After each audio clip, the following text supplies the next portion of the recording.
Okay student, good morning. आज 12th class chemistry में हम अपने यूनिट केमिकल काइनेटिक्स को ही देखो आगे स्टडी करेंगे।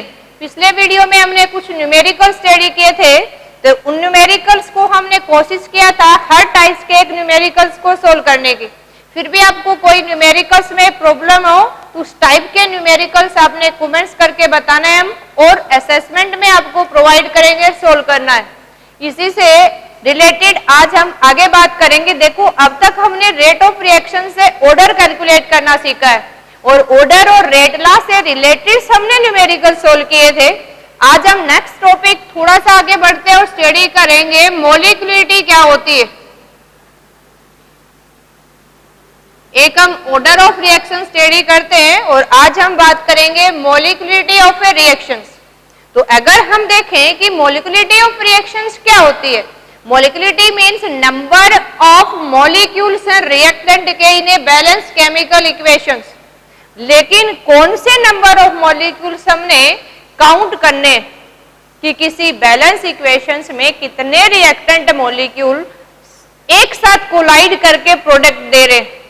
केमिकल रिएक्शंस को कंप्लीट करने के लिए कितने नंबर ऑफ रिएक्टेंट मॉलिक्यूल एक साथ कोलाइड करके प्रोडक्ट फॉर्मेशन करें, उसको हम क्या बोलते हैं, मॉलिक्यूलिटी ऑफ रिएक्शंस। तो क्या बोल सकते हैं, मॉलिक्यूलिटी ऑफ रिएक्शंस क्या है, नंबर ऑफ रिएक्टिंग स्पीसीज है, नंबर ऑफ रिएक्टिंग स्पीसीज। देखो, स्पीसीज का मतलब क्या है, ये कोई भी आयंस भी हो सकते हैं या किसी कंपाउंड का मॉलिक्यूल्स भी हो सकता है। आयनिक इक्वेशन भी हो सकती है और मॉलिक्यूलर भी हो सकती है हमारी। तो ये कहें कि number of reacting species in a balance chemical equation that collide simultaneously to form product. हमने देखना है कि कितने number of reacting molecule simultaneously collide करते हैं, किसके लिए, टू फॉर्म प्रोडक्ट। कितने नंबर ऑफ रिएक्टिंग मॉलिक्यूल्स हैं या number of molecule collide simultaneously that leads to product, जिसकी वजह से प्रोडक्ट बन रहा है, उस रिएक्टिंग स्पीसीज को क्या बोलेंगे हम, मॉलिक्यूलिटी ऑफ दैट रिएक्शंस। अब ये सब किसके अनुसार कर रहे हैं हम, ये कर रहे हैं अकॉर्डिंग टू कोलिजन थ्योरी। देखो, कुछ कोलिजन थ्योरी गैसेस काइनेटिक्स के अंदर हमने गैसेस यूनिट के अंदर स्टडी की थी, फिर भी हम इसको कुछ आगे अभी स्टडी करेंगे ना। ये नहीं है कि कहां से ले ली हमने ये, तो कोलिजन थ्योरी को भी हम आगे डिस्कस करेंगे ना, एक्टिवेशन एनर्जी 1 बाय 1 टॉपिक लेके। लेकिन आज हमने ध्यान रखना है कि ये जो हम स्टेटमेंट ले रहे हैं अकॉर्डिंग टू कोलिजन थ्योरी है, कि जितने एक प्रॉपर एनर्जी के साथ जितने रिएक्टेंट मॉलिक्यूल कोलाइड करेंगे प्रॉपर ओरिएंटेशन के साथ, वो क्या करेंगे, प्रोडक्ट फॉर्मेशन करेंगे। तो हम तो अब सिंपल एक मॉलिक्यूलिटी की बात करें, थ्योरी को डिटेल से पढ़ेंगे आगे, लेकिन यहां पहले समझ लेते हैं कि मॉलिक्यूलिटी क्या है। तो ये नंबर ऑफ रिएक्टिंग मॉलिक्यूल है, लेकिन उन्हीं रिएक्टेंट मॉलिक्यूल को काउंट करेंगे। किसको काउंट करना है हमने, प्रॉपर ओरिएंटेशन के साथ, प्रॉपर एनर्जी के साथ, आपस में एक साथ टक्कर दे रहे, ताकि दोनों में बॉन्डिंग हो सके, और उतने ही रिएक्टेंट मॉलिक्यूल जिससे प्रोडक्ट फॉर्मेशन हो रहा है। इसलिए हमने लिखा है collide simultaneously to form product. उन्हीं नंबर ऑफ रिएक्टिंग स्पीसीज को क्या बोलेंगे, मॉलिक्यूलिटी ऑफ दैट रिएक्शन। ये ध्यान रखना है हमने। देखो, कुछ एग्जाम्पल लेके देखते हैं। जैसे फॉर एग्जाम्पल हम ले लें कि सिंपल आपको एग्जाम्पल ये मिल गया कि अमोनियम नाइट्रेट, यहां हमने लिख दिया अमोनियम नाइट्राइट। और अमोनियम नाइट्राइट मॉलिक्यूल्स हमें लीड्स टू प्रोडक्ट फॉर्मेशन क्या दे रहा है कि इससे नाइट्रोजन और वाटर मॉलिक्यूल बन जाए। तो ये क्या बन गया अभी N2 प्लस वाटर मॉलिक्यूल्स। और इसी इक्वेशंस को अगर हम बैलेंस कर देते हैं तो ये हो गया हमारे पास। यहां कितने रिएक्टेंट के मॉलिक्यूल है, एक ही रिएक्टेंट मॉलिक्यूल है, उसका डिकम्पोजिशन होके यहाँ पे हमें क्या दे रहा है प्रोडक्ट। तो कितने रिएक्टिंग मॉलिक्यूल है, या अमोनियम नाइट्राइट है जो हमारे पास, ये क्या है रिएक्टेंट है, और कितने नंबर ऑफ रिएक्टेंट मॉलिक्यूल है किसी बैलेंस इक्वेशन के अंदर। ये नंबर ऑफ रिएक्टेंट ही क्या है आपकी मोलिकुलरिटी ऑफ ए रिएक्शन, क्या है मोलिकुलरिटी है दैट रिएक्शंस के लिए कितने रिएक्टिंग मॉलिक्यूल्स कोलाइड करके प्रोडक्ट दे रहे। अब एक ही मॉलिक्यूल यहां नजर आ रहा है, वो डिकम्पोज होके प्रॉपर ओरिएंटेशन के साथ हमें क्या दे रहा है प्रोडक्ट दे रहा है। तो इस केस में देखो जितने रिएक्टेंट आपको दिखाई दे, या आपको कुछ भी मेंशन नहीं है तो हम यहाँ कहेंगे कि कितना है यहाँ पे 1। अब कितने रिएक्टेंट की संख्या है वही क्या है इसकी मोलिकुलरिटी। तो हम ये बोल सकते हैं कि इस रिएक्शन के लिए इसकी मोलिकुलरिटी कितनी हुई अभी 1। तो ये हमने ध्यान रखना है। अब देखो नेक्स्ट रिएक्शन लेके देखते हैं, कोई भी नेक्स्ट रिएक्शन ले ले हम। जैसे हम ये कहें कि फॉर एग्जाम्पल हमने ले लिया 2 moles of HI on decomposition give hydrogen molecules and iodine molecules। अब यहां आपको जो संख्या नजर आ रही है ये कितने रिएक्टेंट मॉलिक्यूल है 2। तो इस केस में कितने रिएक्टेंट के मॉलिक्यूल बैलेंस इक्वेशन में आपको नजर आ रहे, वही इसकी क्या हो जाएगी अभी मोलिकुलरिटी हो जाएगी। यानी इस रिएक्शन की मोलिकुलरिटी यहाँ कितनी होगी है 2, क्योंकि यहाँ 2 रिएक्टिंग मॉलिक्यूल्स है। कितने हैं 2 रिएक्टिंग मॉलिक्यूल्स हैं। अब इसी केस में एक और एग्जांपल ले लेते हैं। देखो अगर हम ये राइट कर दें, अभी ये कहें कि यहां आपकी नाइट्रिक ऑक्साइड ऑक्सीजन के साथ कंबाइन करके आपस में कोलाइड करके और हमें क्या दे रहे हैं नाइट्रोजन डाइऑक्साइड। अगर हम ये कहें कि 2 मॉलिक्यूल्स आपके नाइट्रिक ऑक्साइड के, एक मॉलिक्यूल्स ऑक्सीजन के साथ कोलाइड करके और हमें 2 मॉलिक्यूल्स ऑफ नाइट्रोजन डाइऑक्साइड दे रहे हैं, तो यहां टोटल मॉलिक्यूल कितने हो गए देखो 2 और 1। देखो यहां कुछ भी इंडिकेशन नहीं है, दैट मीन्स यहां ऑक्सीजन के आगे कितना है 1। तो टोटल आपके सम अप करके कितने हो गए 3। और यही क्या होगी है इसकी मोलिकुलरिटी ऑफ ए रिएक्शन। लेकिन हमने देखो यहां एक वर्ड मेंशन किया है, अभी साइमल्टेनियसली कोलाइड करवाना है हमने। लेकिन क्या हम ये मान के चल सकते हैं कि 4 मॉलिक्यूल 5 मॉलिक्यूल एक साथ कोलाइड कर दे, है ना। तो मैथ में जैसे हम प्रोबेबिलिटी पढ़ते हैं तो जैसे नंबर बढ़ता जाएगा तो एक साथ कोलिजन्स के चांसेस कम हो जाएंगे, प्रोबेबिलिटी कम हो जाएगी।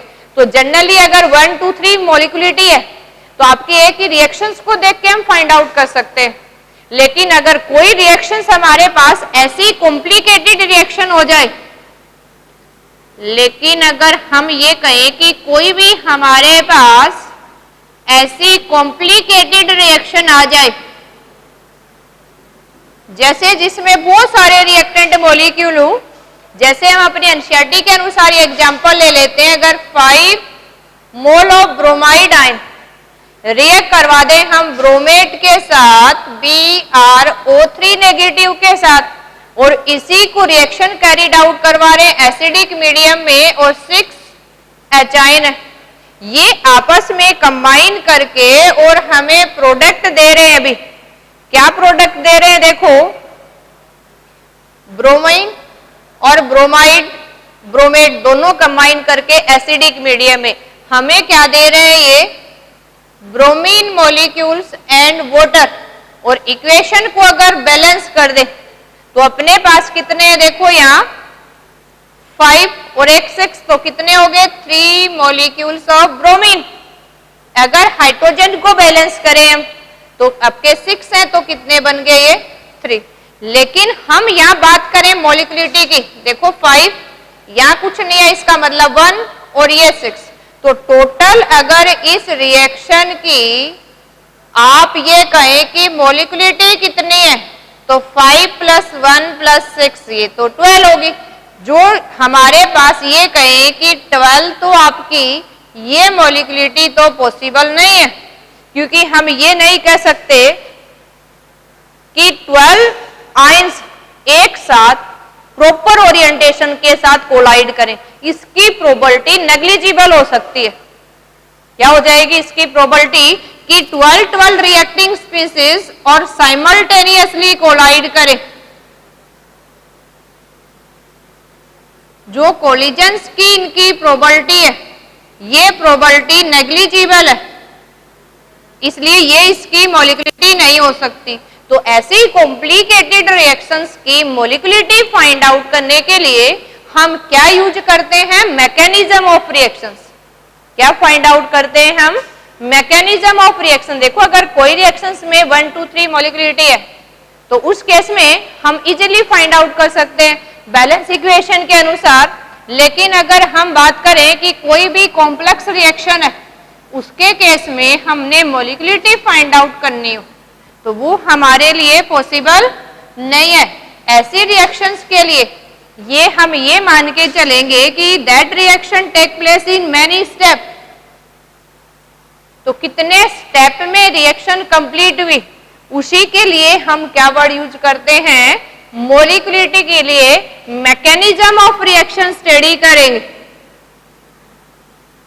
क्या स्टडी करेंगे? मैकेनिज्म ऑफ रिएक्शंस, है ना। कुछ हमने ऑर्गेनिक में मैकेनिज्म राइट करनी सीखी थी, उसी तरह से मैकेनिज्म मीन्स क्या है? जब किसी रिएक्शंस के वेरियस स्टेप को हम राइट करें कि किस किस स्टेप से वो कंप्लीट हो रही है, तो उसको हम क्या बोलते हैं? मैकेनिज्म्स। मैकेनिज्म क्या एक्सप्लेन करता है? मैकेनिज्म्स क्या? Process of writing each step of a reaction that leads to formation of product. और ई स्टेप यानी जो हम वेरियस स्टेप राइट करेंगे, जिसकी वजह से क्या होता है? Formation of product. उस वेरियस स्टेप का जो राइटिंग प्रोसेस है, उसी को क्या बोलते हैं हम? Mechanism of reactions. और मैकेनिज्म ऑफ रिएक्शंस हम किसके लिए राइट करेंगे? For complicated reactions. तो देखो, हम 2 टाइप्स की रिएक्शन मैकेनिज्म के बेसिस पे स्टडी करेंगे। एक रिएक्शन हम बोलेंगे कि कॉम्प्लेक्स रिएक्शन है, और एक हम बोलते हैं एलिमेंट्री रिएक्शन है ना। ये डेफिनेशन भी एग्जाम्स में हमसे डायरेक्ट पूछ ली जाती है कि एलिमेंट्री रिएक्शंस आपको किसको कहोगे और कॉम्प्लेक्स रिएक्शन किसको कहेंगे? तो कॉम्प्लेक्स रिएक्शन किसको कहेंगे? Reaction that complete in more than 1 step. एक से ज्यादा स्टेप के अंदर कंप्लीट हो रही है, तो उसको बोलेंगे कॉम्प्लेक्स रिएक्शंस। और एलिमेंट्री रिएक्शंस किसके लिए बोलते हैं हम? Reaction that complete in a single step. जो सिंगल स्टेप में रिएक्शन कंप्लीट होगी, उसको हम एलिमेंट्री रिएक्शन बोलेंगे। और इस केस में जो मोर देन 1 स्टेप राइट करते हैं, ये भी कह सकते हैं हम each step of complex reaction known as elementary step. हर स्टेप जो रिएक्शंस के मैकेनिज्म में राइट करेंगे, तो उस कॉम्प्लेक्स रिएक्शंस के हर स्टेप को भी आप क्या बोल सकते हो? Elementary step of that reactions. अब इस केस में अगर कोई कॉम्प्लिकेटेड रिएक्शन है, जैसे अब तक हमने जो एग्जांपल लिए वो एलिमेंट्री रिएक्शंस की फॉर्म में ले लेके एक ही स्टेप में कंप्लीट हो रही है, हमने मोलिकुलरिटी इजीली फाइंड आउट कर ली। तो इस केस में एलिमेंट्री रिएक्शंस के केस में तो अपनी क्या होगी? हम ये मेंशन करें इन elementary reaction we easily find molecularity of a reaction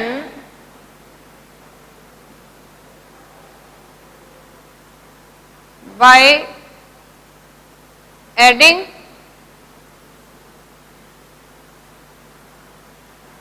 stoichiometric coefficient of reacting molecule।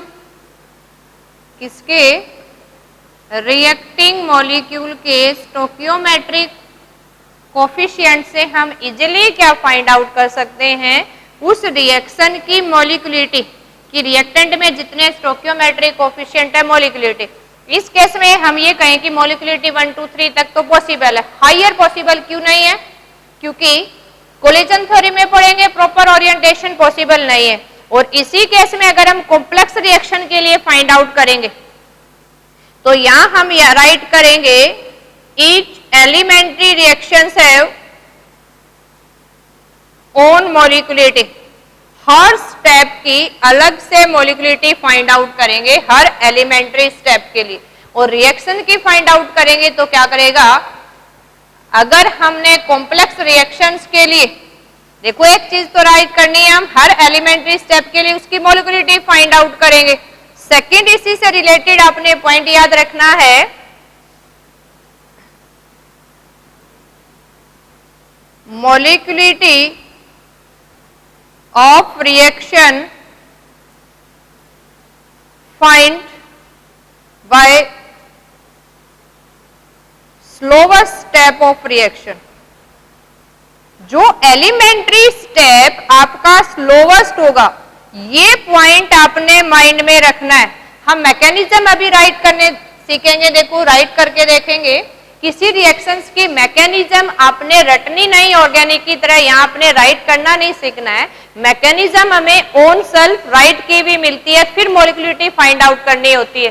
तो अगर मैकेनिज्म राइट और आपने मॉलिक्यूलिटी निकालनी है तो बिना कुछ आगे पीछे देखे सीधा किस पे पूछ जाओ? स्लोवेस्ट स्टेप ऑफ रिएक्शंस पे। और वो स्लोवेस्ट स्टेप क्या बताएगा? उसकी मॉलिक्यूलिटी बताएगा रिएक्शंस की।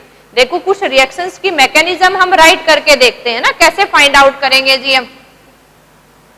किसी रिएक्शंस के लिए हमने मॉलिक्यूलिटी फाइंड आउट करनी है, कोई भी एलिमेंट्री स्टेप के लिए तो आप इजीली फाइंड आउट कर सकते हैं। तो ये तो आपके लिए जनरल हो गया है ना, इसमें तो कोई मिस्टेक होने के चांस होने नहीं चाहिए। अब एक बात आ जाती है कॉम्प्लेक्स, लेकिन हमने तो कॉम्प्लेक्स में भी नहीं करनी है। जब भी कॉम्प्लेक्स रिएक्शन गिवन होगी आपको मैकेनिज्म मिलेगी। मैकेनिज्म में आपने स्लोवेस्ट स्टेप पे पकड़ना है सीधा, और स्लोवेस्ट स्टेप में जो नंबर ऑफ मॉलिक्यूल्स होंगे वही क्या बताएंगे हमें? मॉलिक्यूलिटी। कैसे? देखो मैकेनिज्म किसी रिएक्शंस की राइट करके देखते हैं।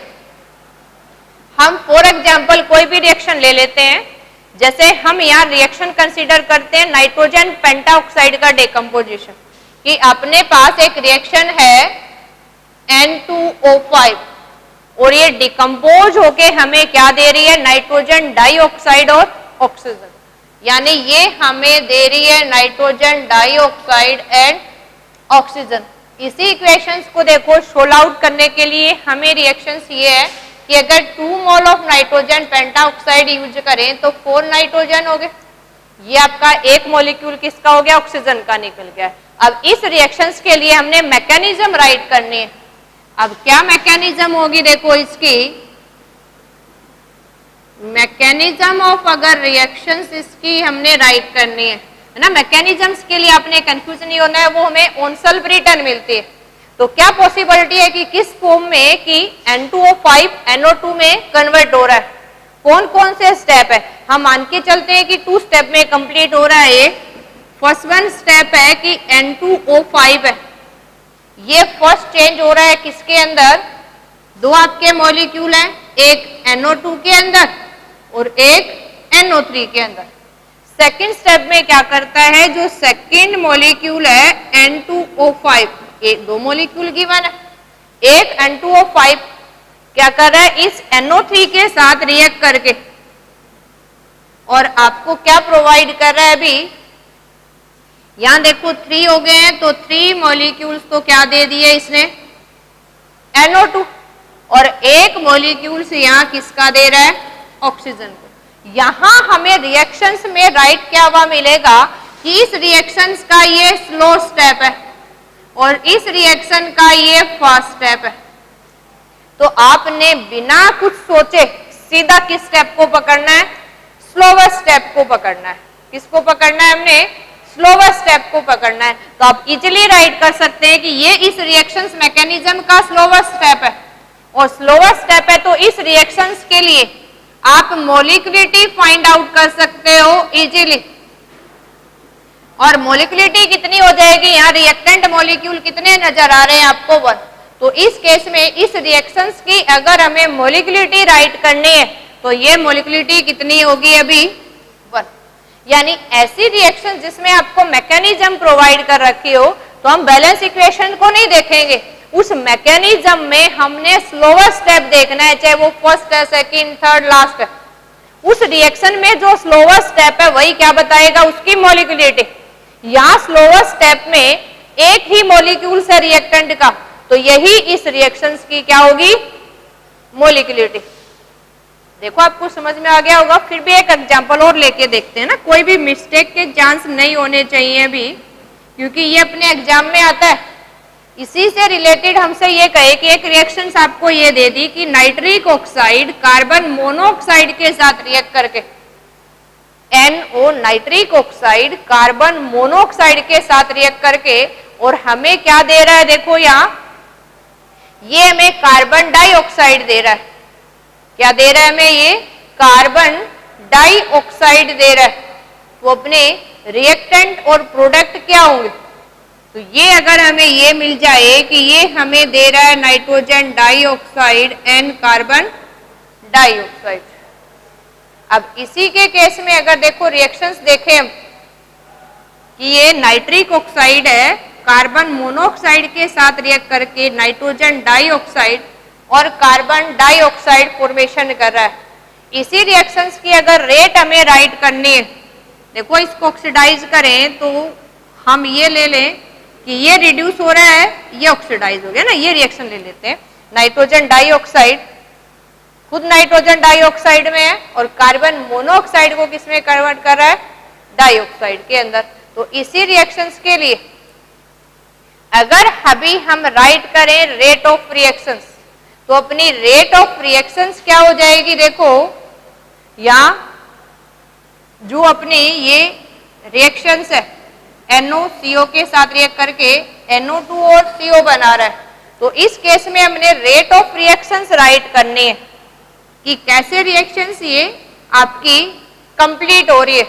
तो इस केस में अगर हमने रेट ऑफ रिएक्शंस राइट करनी है तो यहाँ स्लो और फास्ट रिएक्शंस आपको गिवन है। यहाँ आपको ये भी हो सकता है कई बार, देखो यहाँ आपको दे दे रेट लॉ, और जिसमें आपको रेट लॉ में दे दिया कि ये सेकेंड ऑर्डर रिएक्शन है।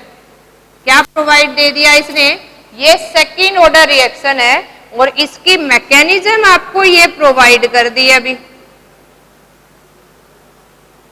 क्या मैकेनिज्म दी इसने हमें कि जो यहाँ नाइट्रोजन डाइऑक्साइड है, क्या है, नाइट्रोजन डाइऑक्साइड, ये क्या करता है, नेक्स्ट मॉलिक्यूल के साथ रिएक्ट करके दो डाइऑक्साइड मॉलिक्यूल्स आपस में रिएक्ट करके हमें यहाँ दे रहे हैं नाइट्रिक ऑक्साइड, और अलोंग विद क्या दे रहे हैं, एक और नया मॉलिक्यूल्स किसका, डाइऑक्साइड का ही। अब सेकंड स्टेप हमें क्या कह रहा है कि फर्स्ट स्टेप ये पॉसिबल है, सेकंड स्टेप पॉसिबल ये है कि जो ये नाइट्रिक ऑक्साइड मॉलिक्यूल्स था, इसमें नाइट्रेट मॉलिक्यूल कार्बन मोनोऑक्साइड के साथ रिएक्ट करके और हमें क्या फॉर्मेशन दे रहा है, ये कार्बन डाइऑक्साइड, और इसी के साथ क्या फॉर्मेशन कर रहा है आपका, नाइट्रोजन डाइऑक्साइड। इस रिएक्शंस के अंदर हमें क्या गिवन है इसने कि जो फर्स्ट स्टेप है ये तो स्लो स्टेप है और ये फास्ट स्टेप है। तो ऐसी रिएक्शन जिसमें रिएक्टेंट मॉलिक्यूल हैं आपके ये, और कितने नंबर है, देखो यहां आपके 2 मॉलिक्यूल्स नाइट्रोजन डाइऑक्साइड के, वो स्लोवेस्ट स्टेप है, तो आपने सीधा पकड़ लेना है कि मॉलिक्यूलरिटी ऑफ रिएक्शन कौन बता रहा है, स्लो स्टेप बता रहा है। तो इस केस में आप स्लोवेस्ट स्टेप से इजीली क्या फाइंड आउट करेंगे, मॉलिक्यूलरिटी ऑफ ए रिएक्शंस। और यहां कितने मॉलिक्यूल हैं रिएक्टेंट के, 2, तो मॉलिक्यूलरिटी कितनी होगी है 2। तो यहां देखने वाली बात है, देखो कार्बन मोनोऑक्साइड के रेट कंसंट्रेशन पे डिपेंड नहीं करती है, कोलाइड नहीं कर रहा है, ये रिएक्शन जो अपनी कोलिज करके प्रोडक्ट दे रही है ये independent of concentration of carbon monoxide है। ये रेट रिएक्शन से भी हम राइट कर सकते हैं कि यहाँ जो आपकी कंसंट्रेशन ऑफ कार्बन मोनोऑक्साइड है उसकी पावर कितनी है, 0, यानी इंडिपेंडेंट है, ये कोलाइड ही नहीं कर रहा। तो यहाँ मॉलिक्यूलरिटी कितनी आ गई आपकी, 2 मॉलिक्यूलरिटी है। ऐसी रिएक्शन मिल जाए जिसमें स्लो स्टेप दे रखा हो लेकिन वो रिएक्टेंट के मॉलिक्यूल्स को इंक्लूड नहीं कर रहा हो, तो कैसे करेंगे। देखो एक नेक्स्ट टाइप की रिएक्शन हमें कैसे मिल सकती है, अगर स्लोवर स्टेप्स आपको डायरेक्ट बता रहा है तो आप आई होप आप अच्छे से उस रिएक्शंस को कर पा रहे हैं और आसानी से मॉलिक्यूलरिटी पहचान लेंगे। लेकिन एक केस हमें ऐसा भी मिल जाता है जिसमें हमें उसको थोड़ा सा रीअरेंज करना पड़ेगा, यानी वो रिएक्टेंट मॉलिक्यूल होगा ही नहीं जो रिएक्शन दे रखी है। तो अब थोड़ा सा ध्यान से समझना, अपना एक एग्जाम्पल ये ले ले जिसमें डायरेक्ट ना पता लग रहा हो, नहीं तो आसानी से पता लगा लेते हैं। तो एक रिएक्शन मान लो आपको ये दे रखी है कि 2 molecule of nitric oxide oxygen के साथ कंबाइन करके, और हमें क्या दे रहे हैं अभी, ये नाइट्रिक ऑक्साइड के मॉलिक्यूल ऑक्सीजन के साथ कंबाइन करके और नाइट्रोजन डाइऑक्साइड दे रहे हैं। और इस रिएक्शंस की मैकेनिज्म आपको ये दे दी अभी, जो मैकेनिज्म ऑफ रिएक्शंस है वो हमें क्या गिवन है कि जो आपके नाइट्रिक ऑक्साइड ऑक्सीजन के साथ मिलके क्या दे रहा है आपको, नाइट्रिक ऑक्साइड ऑक्सीजन के साथ मिलके रिवर्सिबल रिएक्शंस है और नाइट्रिक NO3 के अंदर चेंज हो गया है ट्राईऑक्साइड के अंदर। इसी तरह से ये कहे कि जो सेकेंड स्टेप है उसके अंदर क्या है आपका, जो नाइट्रिक ऑक्साइड है वो नाइट्रिक ऑक्साइड NO के साथ कंबाइन करके और आपको प्रोडक्ट क्या दे रहा है, वो नाइट्रोजन डाइऑक्साइड। क्या प्रोडक्ट दे रहा है ये, नाइट्रोजन डाइऑक्साइड के 2 मॉलिक्यूल। और रिएक्शंस ने हमें क्या प्रोवाइड कर रखा है कि ये स्टेप तो इस रिएक्शन का फर्स्ट है और सेकंड स्टेप स्लो है। अब हमने इसकी मॉलिक्यूलरिटी फाइंड आउट करनी है।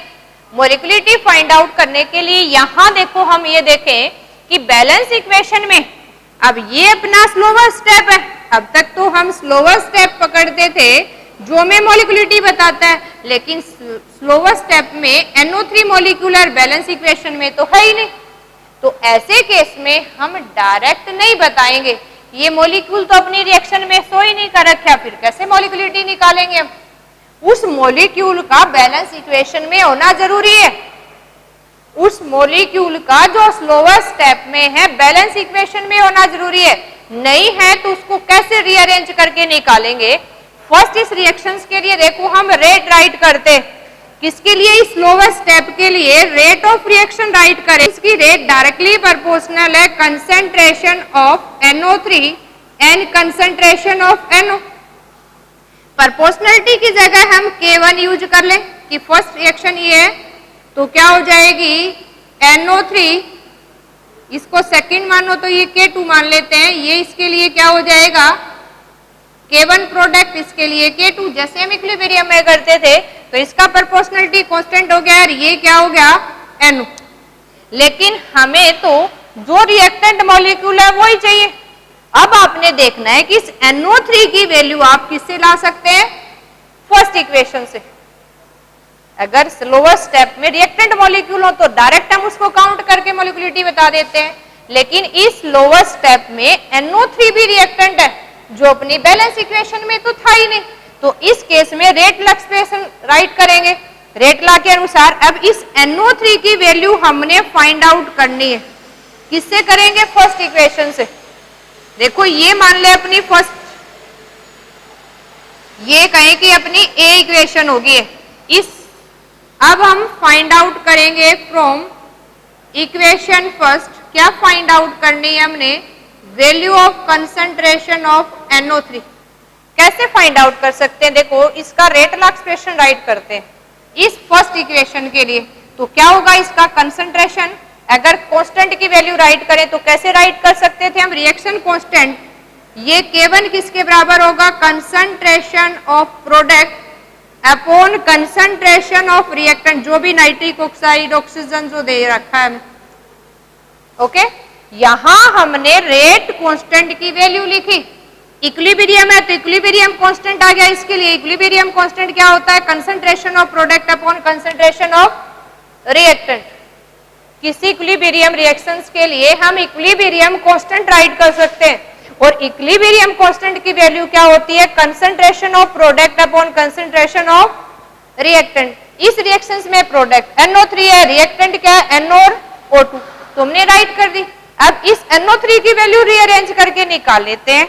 यहां NO3 की वैल्यू क्या आ जाएगी? यानी कंसंट्रेशन ऑफ NO3 रीअरेंज कर दे, ये क्या हो जाएगा? K1 concentration of NO and concentration of oxygen.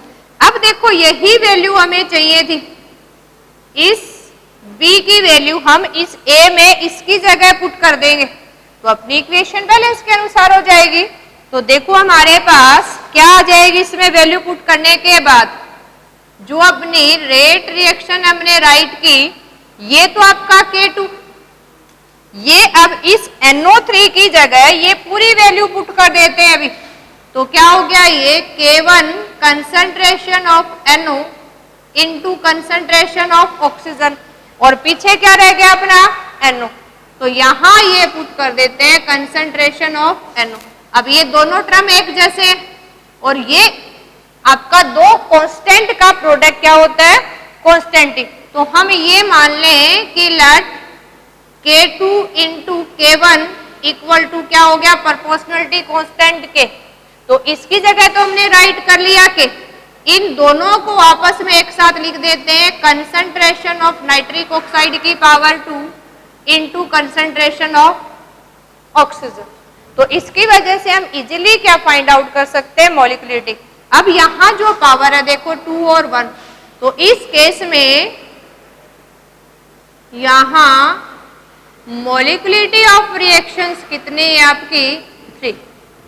कितनी आ गई है? 3। देखो थोड़ा सा एक बार रिवाइज करते हैं, आपने अच्छे से ध्यान रखना है। जब भी किसी रिएक्शन की मॉलिक्यूलिटी फाइंड आउट करनी हो, सिंगल स्टेप ही दे रखा है यानी एलिमेंट्री रिएक्शन है तो बैलेंस इक्वेशन से पता चल जाएगा।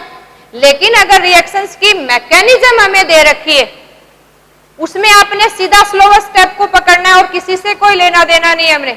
अगर स्लोवर स्टेप में जैसे पीछे 2 एग्जांपल लिए हमने, वही रिएक्टेंट मॉलिक्यूल है जो बैलेंस इक्वेशन में, तो उसी से डायरेक्ट बता देंगे मॉलिक्यूलिटी। लेकिन ऐसा स्लोवर स्टेप आ जाए जिसमें रिएक्टिंग मॉलिक्यूल बैलेंस इक्वेशन से मैच नहीं कर रहे, तो हम इसी स्लोवर स्टेप के लिए रेट लॉ लिखते हैं, और उसमें जो डिफरेंट रिएक्टिंग मॉलिक्यूल दिखाई दे रहा है जो बैलेंस इक्वेशन में नहीं है, उसकी वैल्यू हम इक्विलिब्रियम कांस्टेंट से निकाल लेंगे।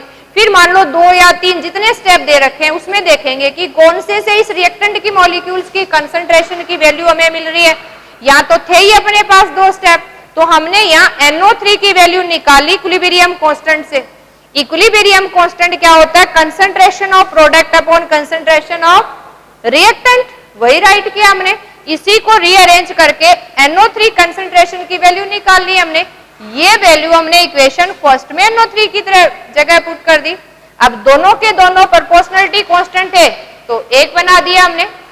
2 आपके पास नाइट्रिक ऑक्साइड है तो इसकी पावर 2, 1 ऑक्सीजन मॉलिक्यूल है, तो टोटल रिएक्टिंग मॉलिक्यूल कितने हुए आपके? 2 और 1 3। तो इजीली क्या फाइंड आउट कर सकते हैं हम? मॉलिक्यूलिटी ऑफ रिएक्शन अपने माइंड में फिक्स रखना है। एलिमेंट्री है तो बैलेंस इक्वेशन बताएगी। एलिमेंट्री रिएक्शन कौन सी है? Single step reaction. और अगर आपको मैकेनिज्म दे रखी है 1 से ज्यादा स्टेप है तो सबसे पहले उसी टाइम क्या पकड़ना है हमने? Slower step. और स्लोवर स्टेप से क्या फाइंड आउट करेंगे? मॉलिक्यूलिटी। शायद आपको अच्छे से समझ में आ गया होगा। अब हम अपना थोड़ा सा ऑर्डर और मॉलिक्यूलिटी में डिफरेंस कर लेते हैं ना। आप कहोगे कि हम तो ऑर्डर भी पावर सम से निकालते थे रिएक्टेंट मॉलिक्यूल को देख के, लेकिन दोनों में डिफरेंस क्या है? देखो, हमने ऑर्डर भी पढ़ लिया है, मॉलिक्यूलिटी भी पढ़ लिया है, अब दोनों को डिफरेंशिएट कैसे करेंगे, है ना। कई बार आपके 3 मार्क्स में या 2 मार्क्स में थ्योरेटिकली क्वेश्चन बन जाता है कि मॉलिक्यूलिटी और ऑर्डर में डिफरेंस बताओ, तो हम ये भी राइट कर लेते हैं differences between order and molecularity of a reaction, कि किसी रिएक्शंस के ऑर्डर और मॉलिक्यूलिटी में क्या डिफरेंस है। तो यहां देखो, अगर राइट करें हम ऑर्डर को और यहां राइट कर लेते हैं मॉलिक्यूलिटी को, तो जैसे हमने अभी पीछे दोनों को स्टडी कर लिया है तो इजीली राइट कर सकते हैं हम। यानी ऑर्डर तो हमें किससे फाइंड आउट होता है? फाइंड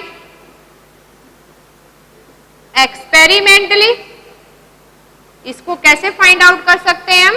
एक्सपेरिमेंटली फाइंड आउट कर सकते हैं। ये तो एक्सपेरिमेंटली डाटा है। और इसको हम किससे फाइंड आउट करते हैं? With help of rate law expression, क्योंकि अभी हमने स्टडी किया था कि रेट लॉ तो क्या है आपका? एक्सपेरिमेंटल के ऊपर बेसिस है। तो इसी केस में ये तो एक्सपेरिमेंटल फाइंड आउट करते हैं, और किससे? रेट लॉ एक्सप्रेशन से। और रेट लॉ एक्सप्रेशन में ऑर्डर आपका क्या है? Order is sum of powers in concentration term, sum of power on concentration term in rate law expression। Rate law expression में हमने सम ऑफ पावर करना है कंसंट्रेशन टर्म का, वही क्या है? ऑर्डर। और इसी केस में एक हमने क्या फाइंड आउट किया था? देखो कि जो ऑर्डर ऑफ रिएक्शन है, ऑर्डर ऑफ रिएक्शंस क्या है? It may be 0, 1, 2, 3 and so on, लेकिन मैक्सिमम 3 तक होते हैं, हायर ऑर्डर पॉसिबल नहीं है। वो हमने मॉलिक्यूलिटी में भी पढ़ लिया, और कोलिजन थ्योरी पढ़ेंगे तो और अच्छे से समझ में आ जाएगा कि क्यों पॉसिबल नहीं है। और इसके अलावा क्या हो सकता है? ये फ्रैक्शनल भी हो सकता है। और कुछ केसेस में हमने पढ़ा था, जैसे एग्जांपल लिया था ऑक्सीजन के केस में, ओजोन के साथ रिएक्शन करवा रहे हैं तो वो नेगेटिव भी हो जाता है। तो ये आपका क्या करता है? वेरी करता है। और इसी केस में अगर हम देखें ऑर्डर ऑफ रिएक्शन से रिलेटेड, तो ये हमें एक्सपेरिमेंटली रेट लॉ से ही कैलकुलेट कर सकते हैं, है ना, थ्योरेटिकली कैलकुलेट नहीं कर सकते। और अगर अब हम बात करें मॉलिक्यूलिटी की, ये एक्सपेरिमेंटली है, लेकिन मॉलिक्यूलिटी हम थ्योरेटिकली मैकेनिज्म से फाइंड आउट करते हैं। यानी किससे फाइंड आउट करते हैं हम? Find out by elementary reaction, और या कह सकते हैं एलिमेंट्री स्टेप ऑफ रिएक्शन से फाइंड आउट करते हैं। ये हमें रेट लॉ से मिलता है, ये हमें किससे मिलता है? By balance equation. जो आपको बैलेंस इक्वेशन दे रखी है, चाहे तो वो कॉम्प्लेक्स का एलिमेंट्री पार्ट हो या एलिमेंट्री रिएक्शन ही हो, उस बैलेंस इक्वेशन हमें क्या बताएगी? मॉलिक्यूलिटी ऑफ रिएक्शंस। फिर हम ये कहेंगे ये तो सम ऑफ पावर है, लेकिन मॉलिक्यूलिटी तो क्या होते हैं? Number of reacting molecule that collide simultaneously, जो एक ही साथ कोलाइड करके प्रोडक्ट फॉर्मेशन करते हैं, जो साइमल्टेनियसली कोलाइड करेंगे, वो रिएक्टिंग मॉलिक्यूल से क्या होंगे? मॉलिक्यूलिटी ऑफ ए रिएक्शंस। अब ये तो आपकी क्या हो सकती है? जीरो भी हो सकती है, फ्रैक्शन में भी हो सकती है, लेकिन यहां याद रखेंगे molecularity of reaction never be zero. ये मॉलिक्यूलिटी कितनी हो सकती है? 1, 2 और 3 हो सकती है। हमेशा आपको किस में मिलेगी? ये वोल नंबर में मिलेगी। लेकिन नेवर बी जीरो। देखो कैटालिटिक रिएक्शंस हम जीरो ऑर्डर की बोल देते हैं, ऑर्डर जीरो हो सकता है, लेकिन मोलिकुलरिटी होल नंबर में जीरो वाला पॉसिबल नहीं है। बाकी 1 2 3 पॉसिबल है, हायर मोलिकुलरिटी भी कम पॉसिबल है। वो हम आगे एनर्जेटिक और कोलिजन थ्योरी में एक्सप्लेन करेंगे क्यों पॉसिबल नहीं है। इसके अलावा देखो हम ये देखें कि जो मोलिकुलरिटी है वो हम किससे फाइंड आउट करेंगे, मैकेनिज्म से। For complex reaction molecularity of each step, और हर स्टेप को क्या करेंगे हम एलिमेंट्री स्टेप। कॉम्प्लेक्स रिएक्शन में मोलिकुलरिटी हर स्टेप की या एलिमेंट्री स्टेप की अपनी मोलिकुलरिटी होगी। तो ये सब हमने किसके बारे में पढ़ा, मोलिकुलरिटी और ऑर्डर ऑफ रिएक्शंस के बीच में डिफरेंस क्या है। ओके स्टूडेंट, ये अपना स्फटिकली पार्ट था जो हमने कवर अप किया। नेक्स्ट स्टडी करेंगे अपने नेक्स्ट वीडियो में। Thank you.